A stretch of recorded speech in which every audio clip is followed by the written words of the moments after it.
لن تنالوا البر حتی تنفقوا مما تحبون، کہ تم ہرگز نیکی کو نہیں پہنچو گے، یعنی ہرگز تم نیکی کو حاصل نہیں کر پاؤ گے یہاں تک کہ تم اپنی پسندیدہ چیز کو اللہ کی رضا کے لیے خرچ نہ کرو، اس وقت تک تم کیا ہے نیکی کے کمال کو نہیں پہنچ سکتے ہو۔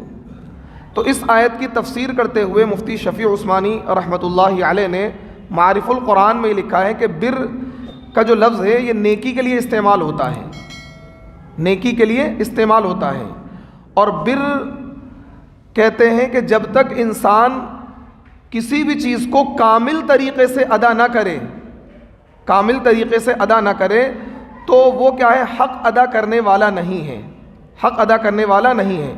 یعنی انسان اللہ کے حقوق کو ادا کرنے والا اسی وقت شمار ہوگا، انسان اللہ کے حقوق کو ادا کرنے والا کامل طریقے سے اسی وقت شمار ہوگا جب وہ اپنی پسندیدہ چیز کو، جس کو وہ سب سے زیادہ پسند کرتا ہے، اللہ کی رضا کے لیے اللہ کی راہ میں خرچ کرے۔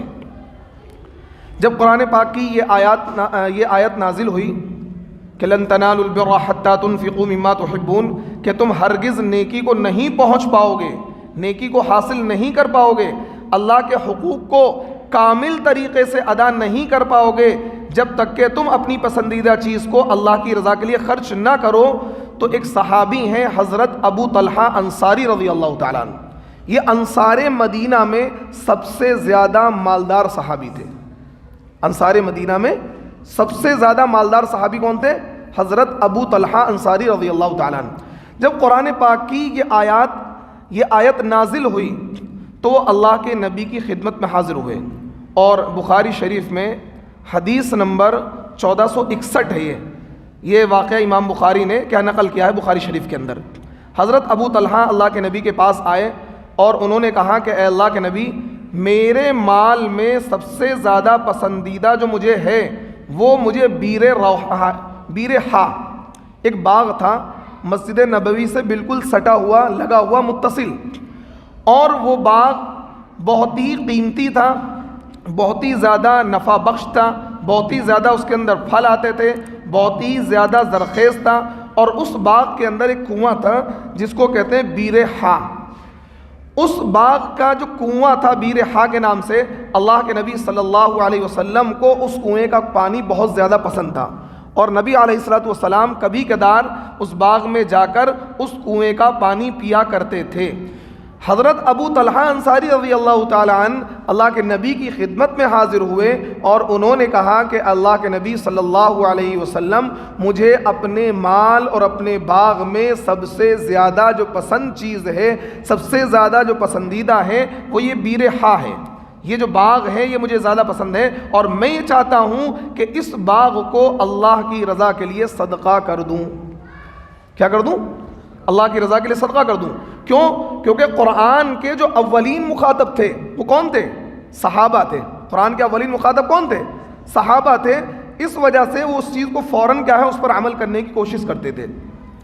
تو جب قرآن پاک کی یہ آیت نازل ہوئی کہ تم نیکی کو نہیں پہنچ پاؤ گے، نیکی کو حاصل نہیں کر پاؤ گے یہاں تک کہ تم اپنی پسندیدہ چیز کو اللہ کی رضا کے لیے خرچ نہ کرو، تو پھر وہ اللہ کے نبی کے دربار میں گئے تو اللہ کے نبی نے کہا یہ تو بہت ہی نفع بخش باغ ہے تمہارا۔ تو انہوں نے کہا کہ اللہ کے نبی، میں چاہتا ہوں کہ جو سب سے زیادہ قیمتی میرا باغ ہے میں اس کو اللہ کی راہ میں خرچ کرنا چاہتا ہوں۔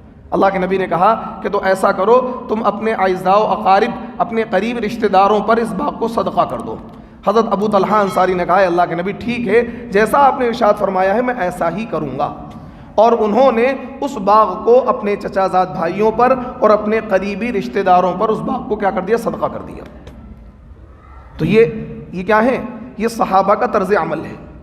اسی طریقے سے یعنی انسان اسی وقت تک کیا ہے اللہ کے حقوق کو کامل طریقے سے ادا کرنے والا شمار ہوگا جب وہ اپنی پسندیدہ چیز کو اللہ کی راہ میں خرچ کرے۔ اب آج ہمارا مزاج کیا ہے؟ ہم یہ دیکھتے ہیں کہ اگر کوئی چیز ہمارے کام کی نہیں ہے، چلو یار کسی کو دے دو، کسی کو صدقہ کر دو، کیا ہے مسجد میں دے دو یا کسی پڑوسی کو دے دو، نہیں، بلکہ اپنی قیمتی چیزوں میں جو سب سے قیمتی چیز ہے اس کو صدقہ کرنا، یہ کیا ہے؟